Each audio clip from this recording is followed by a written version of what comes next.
Hello everyone, it's me JP from UniqueTutorials. Today in this video I'll show you how to convert any normal audio or music files into reverse audio or music files in Android smartphones. So without further more delay, let's begin. So firstly, just open the Play Store and just search for one application named as Reverse Audio by Web to Web. On the first list you'll see the application, just click on it. Now click on Install to install this application.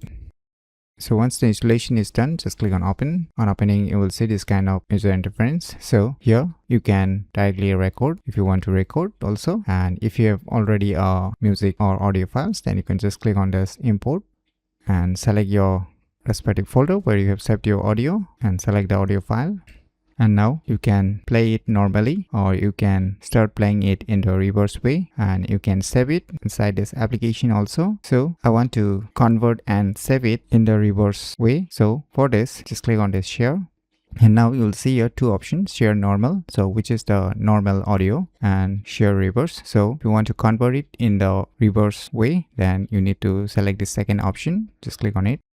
Now below here you will see tons of applications where you can save it. So if you have a Google Files application, then you can save it internally also on your phone storage by clicking on this Google Files, or you can select the Google Drive or any other supported applications where you want to save your converted audio files. So I'm gonna select it in the Google Files application.